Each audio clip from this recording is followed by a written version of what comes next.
a good while ago about people liking SPV videos or reading SCP Entries. So I was like, why not? Why not indeed?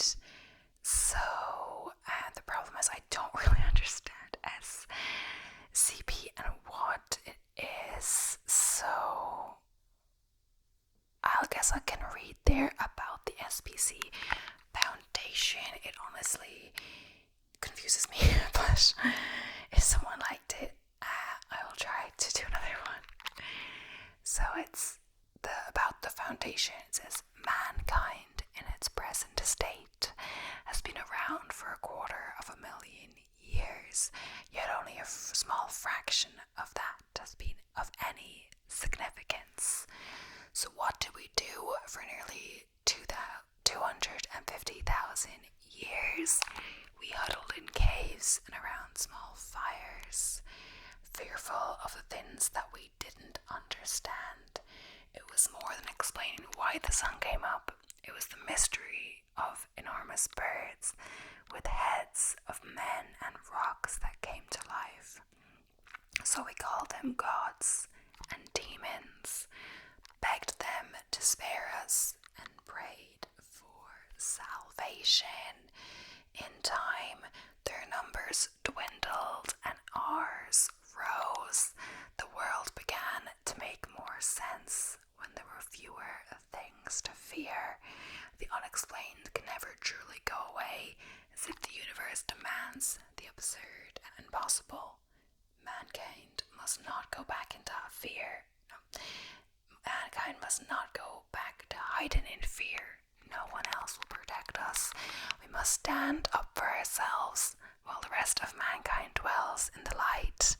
We must stand in the darkness to fight it, contain it, and shield it from the eyes of the public, so that others may live in a sane and normal world.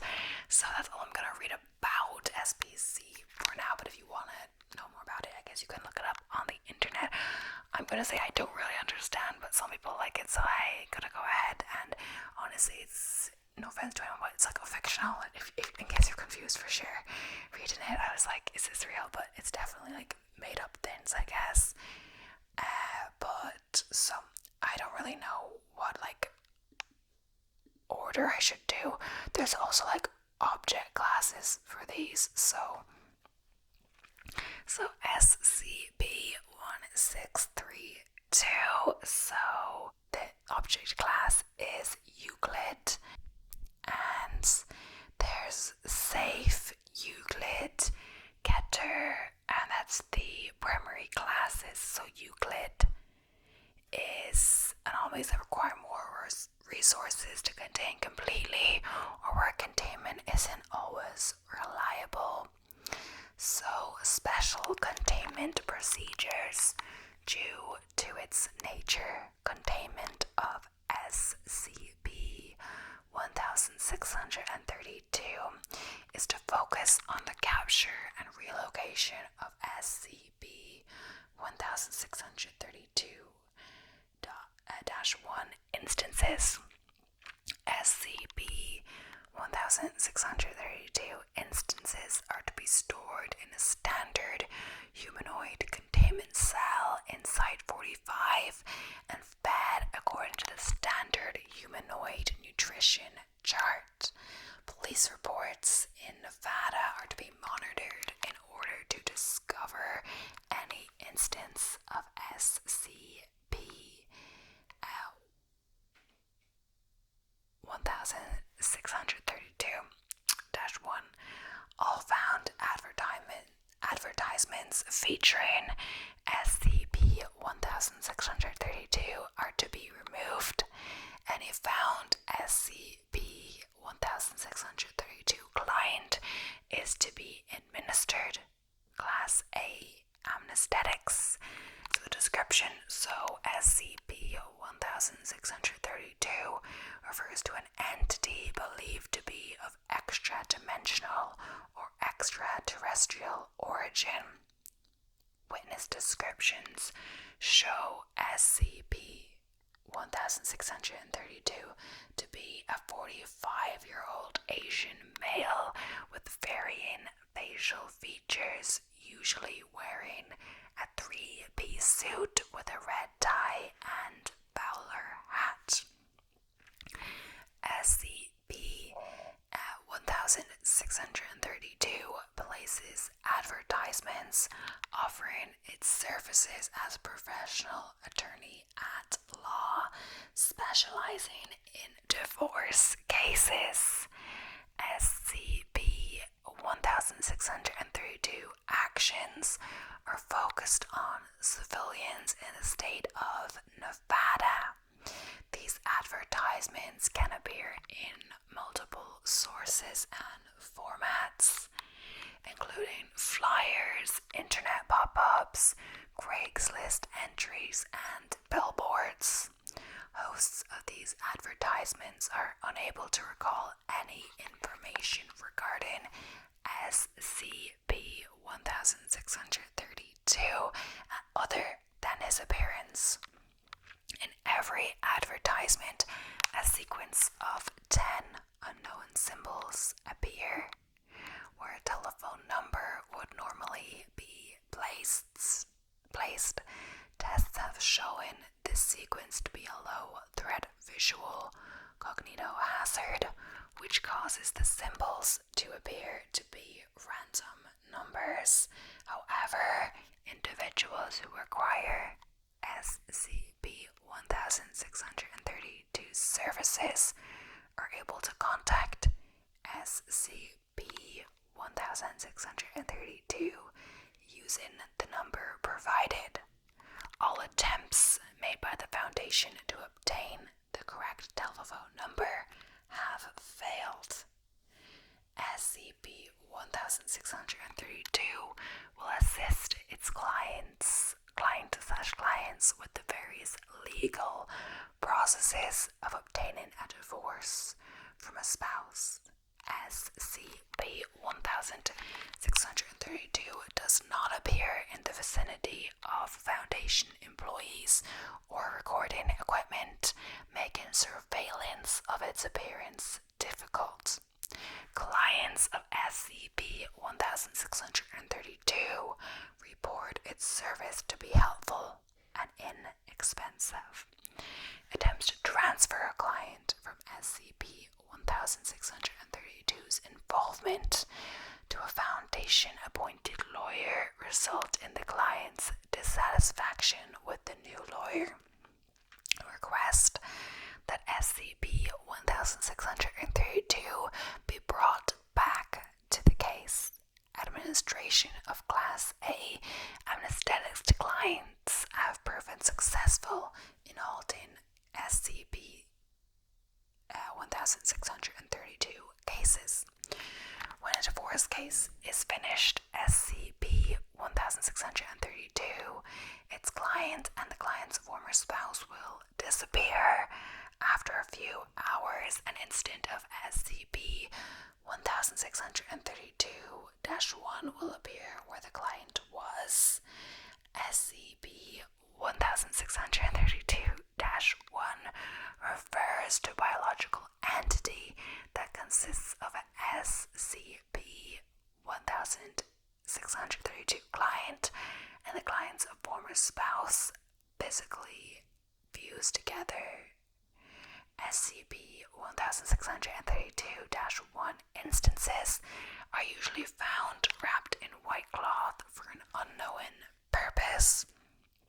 SCP 1632-1 instances tend to be radically different in the method of fusion, ranging from both partners becoming fused at the pelvis region to appearing as a mass of non-discernible tissue. However, nervous and respiratory systems are not modified, allowing both partners to utilize cognitive functions and vocalize respectively. All attempts at surgical separation, even when the procedure itself is relatively harmless, have been met with failure. Interviewed SCP 1632 2-1. Interviewer, junior researcher, Winger. So the junior researcher says, "Good evening, could you state your names for the record?" SCP 1632 1A. Hey, the name's Randall Chasalau. SCP 1632 1B. And my name is Deanne Chasalau. Junior researchers. Could you tell me the events that led to your current condition? As much as it pains me to say so, the 1A says, I wasn't a very good husband to Diane. From the late nights I spent working to the heavy drinking later on, I should have seen our separation coming. So she says, 1B, after months of arguing, I eventually moved out. I missed Randall, but being apart seemed the best for the both of us. Irrelevant information removed. 1B, I saw an advertisement for a divorce lawyer in the newspaper on Tuesday. Need a divorce, better rain, sing. Hey, the rate seemed affordable enough, so I called him. How would you describe SCP 1632 services? Strange names you people use around here. Anyway, Singh was really helpful with all the legal jargon. I could tell he never approved of what he did, but money is money, I guess. Honey, honey, you should skip to the important part. Alright then, she says. After about 2 weeks after all the papers were submitted, I woke up in this strange place in my wedding dress. It was like a chapel, but it wasn't just a chapel. It was the chapel, you know. Like the floor was alive and breathing. It didn't scare me for some reason. Then I suddenly saw Randall next to me. 1A, the chapel was beautiful. Nobody was seated, yet the world was watching. Gold and flowers lined the walls. I wish I could show you. It was unforgettable. Zing stood at the end of the chapel, dressed in these fancy white robes. Light flooded the chapel in a color too beautiful for words. The junior researcher, were you not concerned about suddenly being in an unknown place? When I said no, it felt right. Everything felt right for the first time in so long. Our memory's a bit fuzzy after that, but next thing I knew, I was back in my house together with Randall, the way it should be. Junior research, does that mean you are satisfied with your current condition? Satisfied? This is the best thing that's ever happened to me. Thanksing for me whenever you see him. So, yeah, that was a weird one. It was quite long, so I don't think we'll get through that many. Some of them are definitely longer than others. But yeah, it seemed like the specimen or whatever kind of like paraded himself as a divorce lawyer, but his true kind of purpose was to get people fused together forever. Maybe like he's anti-divorce or whatever. But it's weird because they remembered being unhappy with each other. They remembered wanting divorce, but when they were suddenly like signed the papers and everything, when they came to this chapel and were fused together and all of this, they were both happy with the outcome, so they didn't like, they thought it was strange, but like they weren't like unhappy with how things turned out, so it's interesting for sure. So SCP 2494. So yeah, object class is Euclid. Cacher classification pending. So special containment procedures. SCP 2494 is currently uncontained. MTF row 14. Hanshua is tasked with tracking the origin of the phenomenon and suppressing public knowledge of outbreaks. All instances of SCP-2494-1 should be captured, euthanized, and catalogued. One instance of SCP-2494-2 per major species is to be kept in Site-73 specimen storage. SCP-2494 is a phenomenon whereby animals SCP-2494-1 manifest human hands integrated into their anatomy. To date, all instances of SCP-2494-1 have been vertebrates. The sources and mechanisms of SCP-2494 are currently unknown, but the phenomenon has so far been centralized to the vicinity of the River Tweed along the Scottish-English border. Hands related to SCP-2494 vary in size, but in SCP-2494-1, averaging more than 0.4 meters in length or 9 kilos in weight, are comparable to standard human hands. Hands typically occur less than 90% at the ends of the forelimbs, less frequently, less than 60% also on the hind limbs. In rare instances, hands have been seen emerging from the cranium, along the spine, in place of the tail, or at the end of the nose. Hands are merged seamlessly with SCP-2494-1's physiology, and color varies according to the animal's own skin. DNA tests invariably return as that of the instance's species. SCP-2494-1 are generally not invaded by these hands, except in cases where placement overbalances the instance. Fine manipulation is possible, though instances will only use their hands in this manner if such behavior is typical for their species. However, SCP-2494-1 have been discovered clutching letters and flyers. The origin of these is currently under investigation. So, there's like a table, so I'll just do one or two. So SCP-2494-1-03-A, male Eurasian harvest mouse, hands emerging from ends of forelimbs, 7 millimeters long at the middle finger. Notes: instance was able to hold seeds for eating. And then SCP-2494-1-07-C, male European hare, hands connected to all 4 limbs. So placements of hands on rear limbs impedes locomotion. So that is all for that one now. The next one we're doing is SCP-3513. The object class is safe. It's getting a bit annoying reading out the number every single time, but I don't really know how else to refer to it, but yeah. So the object class is safe, if I didn't say. The special containment procedures.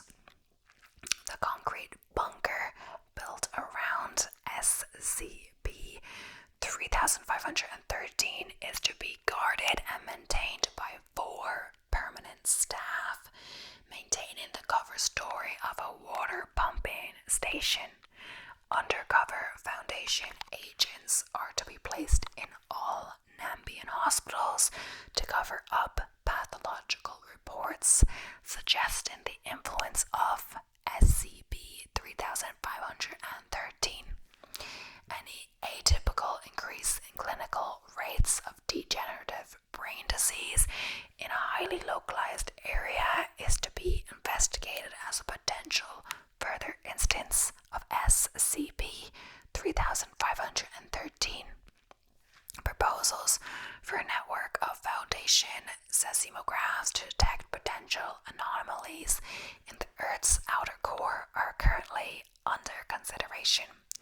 So, description: SCP 3513 is a region of space located in Rocky Crest, Windhoek, Namibia.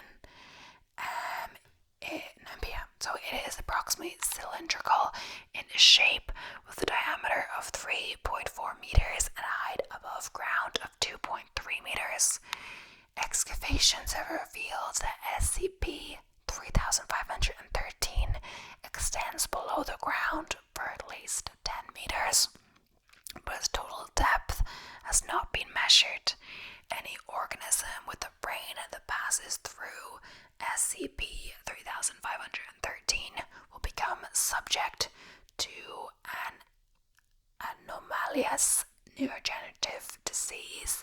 The disease will develop over a period of 4 to 6 months with the following progression. So a hard keratin nub develops in the cerebrum. The keratinized area grows in proportion to the overall size of the brain. In humans, it becomes approximately 5 centimeters across. So the tip of the keratin nub opens, forming a break. The interior of the beak is coated. Forming a beak. The interior of the beak is coated in pointed keratin papillae. So over a period of months, the beak slowly ingests brain tissue, consuming it. The papillae assist in ensuring that the soft brain matter does not slip out of the beak once it enters. Brain tissue consumed by the beak disappears from the patient's brain. Testing indicates that the interior of the beak leads to an intra-dimensional portal to another location or locations.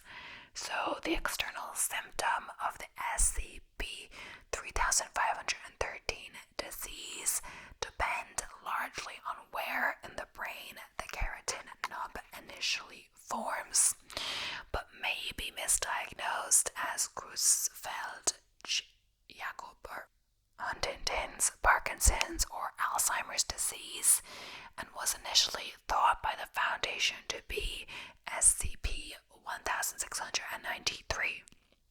Confirmation of the effects of SCP 3513 is only possible through MRI or CT scan, open neurosurgery, or autopsy.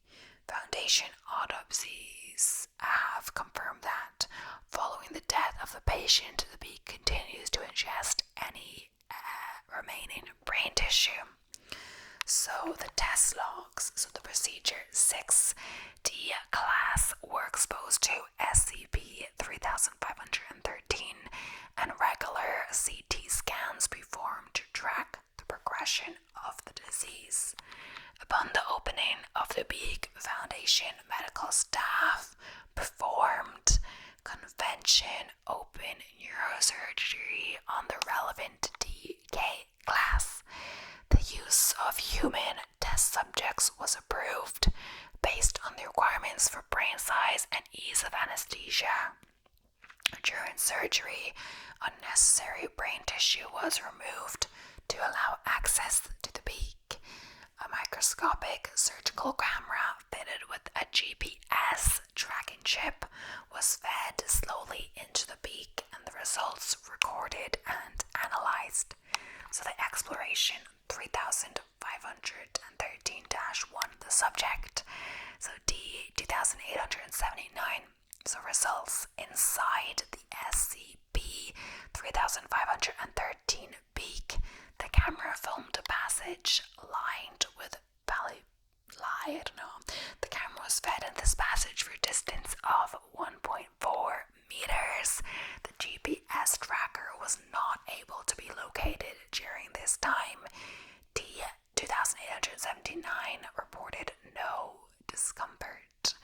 After the camera had progressed approximately 0.8 meters, the passage ended and the camera emerged into a dark hemispherical space. A number of openings were observed at intervals around the sides of this space. After consultation, the surgical team proceeded to feed in the camera filament, allowing the camera to enter into the opening on the opposite wall of the space. The opening led to another passage lined with papillae, although observers noted that the direction of papillae was reversed. At 1.4 meters, the camera emerged from the interior of another keratin beak into what appeared to be further brain tissue. At this point, a GPS signal was obtained, registering the camera's location in Reedsburg, Wisconsin. After a short delay, the GPS signal became mobile.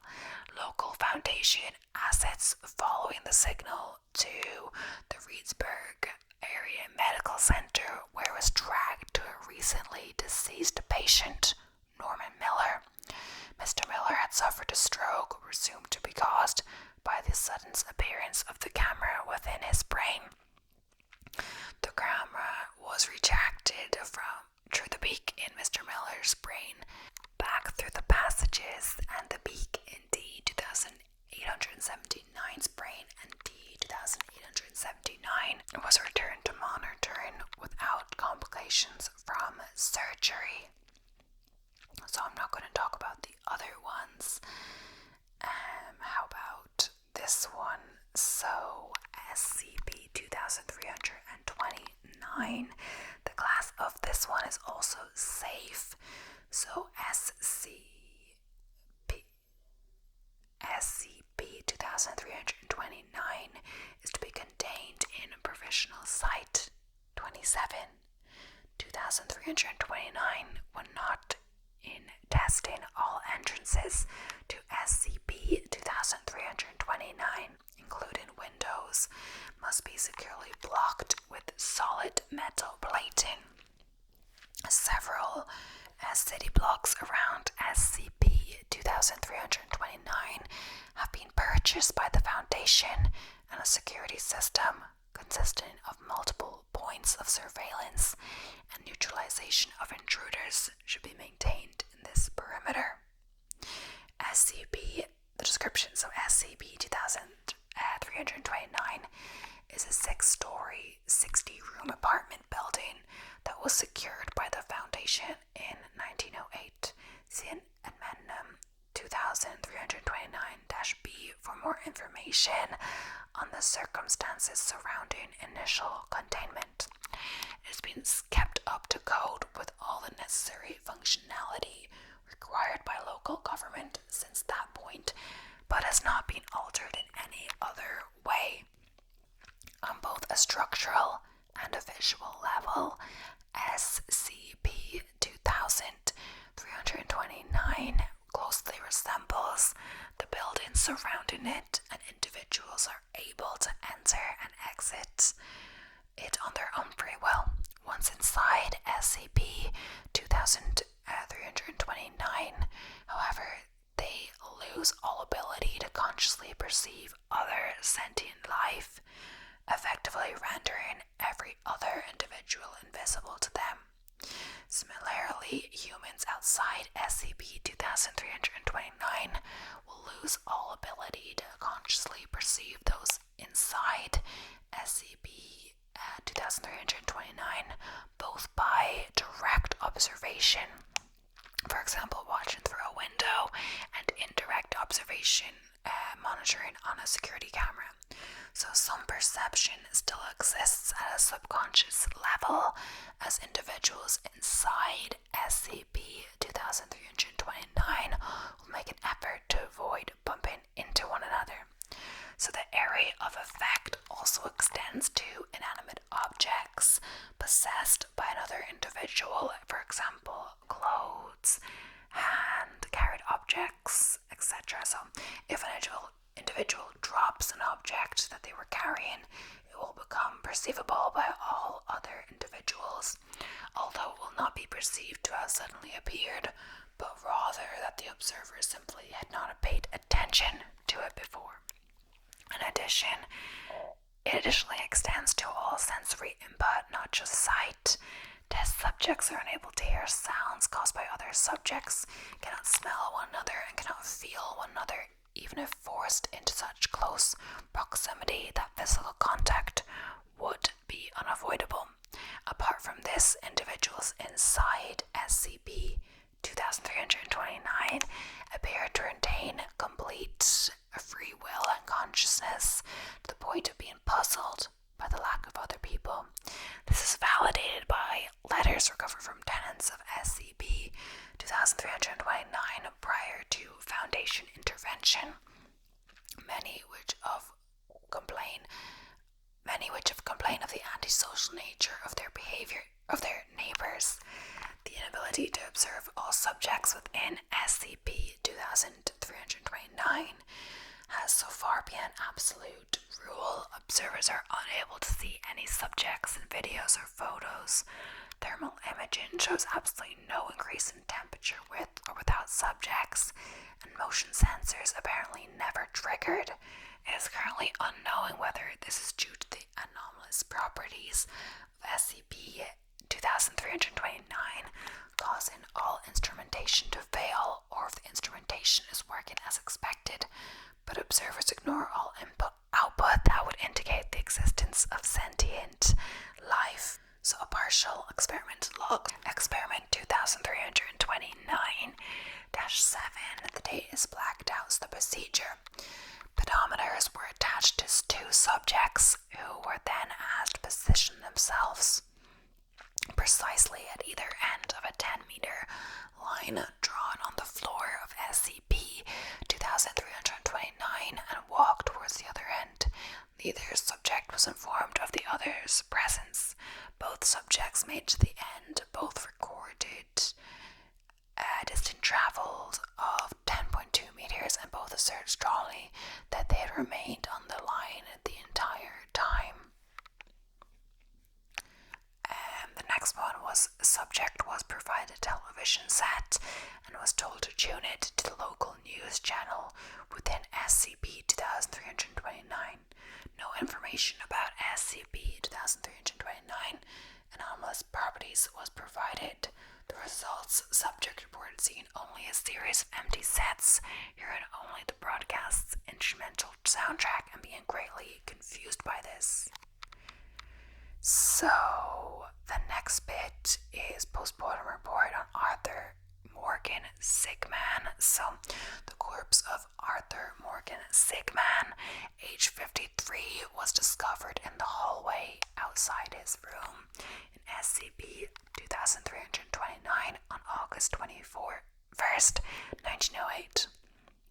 An interview with the landlord of the building, who lives off-site and was entirely ignorant of the anonymous nature of SCP 2329, revealed that Sigman had filed numerous noise complaints about virtually every other tenant.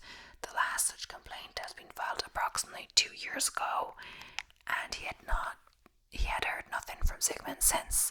Based on written correspondence and interviews with tenants, the date of Sigman's final complaint appears to be roughly 6 months before the start of SCP 2329's anomalous behavior. The Foundation became alerted after tenants became frustrated at the police's inexplicable refusal to investigate it. Interviews indicated that the tenants became aware of the body at nearly the precise estimated time of death. Post-mortem investigation indicated that the first injury Sigmund suffered was a broken hip, which could be correlated to an indentation in a nearby wall. It was concluded that Sigmund was knocked over by one of the other tenants. The reason why he was unable to instinctively avoid this tenant is unknown. His other injuries indicate that he was struck about all points of his body, sustaining 22 broken bones, along with dozens of contusions. The fact that these injuries occurred within rapid succession of each other around 7 p.m., approximately when the other tenants would be returned home from work, indicates he was likely stepped on repeatedly and with force by the heavy work boots worn by his neighbors. So, yeah, I think that's the end of the video, because each one is really long, so I'm not going to start another one now, otherwise it'll be too long, and I